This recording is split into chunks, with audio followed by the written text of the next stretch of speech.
अशी कोणतीच एक्झाम नसेल ज्याच्यामध्ये या घटनादुरुस्तीवर प्रश्न विचारला नाही आहे, परंतु थोडी लांब असल्यामुळे, मोठी असल्यामुळे कन्फ्युजन होतं. तर आज आपण तिच्या काही महत्त्वाच्या तरतुदी बघणार आहोत. चला बघूया. 42वी घटनादुरुस्ती 1976, ज्यालाच मिनी संविधान असं म्हटलं जातं. तर बघा, ज्या वेळेला इंदिरा गांधी या पंतप्रधान होता त्यावेळेला ही अमेंडमेंट म्हणजेच घटनादुरुस्ती आणण्यात आली होती. या घटनादुरुस्तीने पहिल्यांदाच आपल्या भारताच्या प्रस्तावनेमध्ये समाजवादी, धर्मनिरपेक्ष आणि एकात्मता या 3 नवीन शब्दांचा समावेश केला गेला. या लाईनवरती आहे ना, खरंच सांगते, वारंवार प्रश्न विचारला आहे डायरेक्टली की कुठल्या कुठल्या शब्दांचा समावेश केला गेला किंवा कोणत्या घटनादुरुस्तीने केला गेला.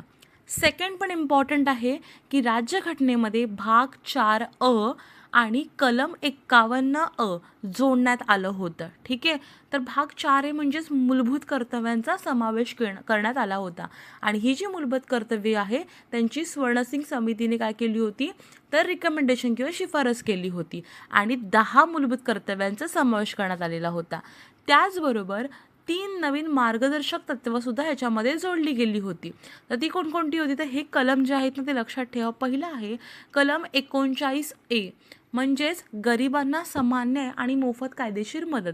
सेकंड कलम 43A, म्हणजेच उद्योगांच्या व्यवस्थापनामध्ये कामगारांचा सहभाग.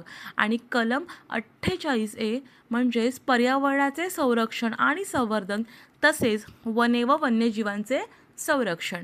एक लक्षात ठेवा, हे जे ए दिलं आहे ना, तर ए म्हणजे अमेंडमेंट किंवा म्हणजेच अमेंडमेंट आहे.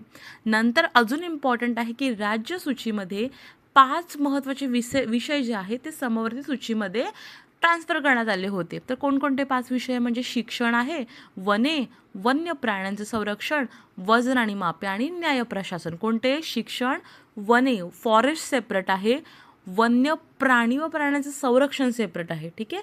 आणि वजन आणि मापे आणि न्याय प्रशासन. तर आता समवर्ती सूचीमध्ये गेली म्हणजे ज्याच्यावर राज्य सरकार आणि केंद्र सरकार दोन्ही कायदे करू शकत होते. नंतर आहे कलम 74, जे राष्ट्रपतीशी संबंधित आहे. तर त्याच्यामध्ये मंत्रिमंडळाने दिलेला सल्ला हा राष्ट्रपतीवर बंधनकारक करण्यात आला. कुठल्या घटनादुरुस्तीने? 42व्या.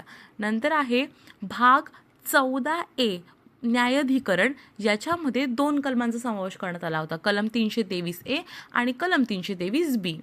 यातील कलम 323A हे प्रशासकीय न्यायाधिकरणासंबंधित होतं आणि कलम 323B हे इतर बाबी संबंधित होतं. तर न्यायाधिकरण म्हणजेच काय, तर ट्रिब्युनल किंवा लवाद म्हणू शकतो. आता यातील सगळे पॉईंट जे आहे ते तोंड पाठ करून ठेवा आणि व्हिडिओ आवडला असेल तर चॅनलला सबस्क्राईब करा, लाईक करा आणि शेअर करा. धन्यवाद.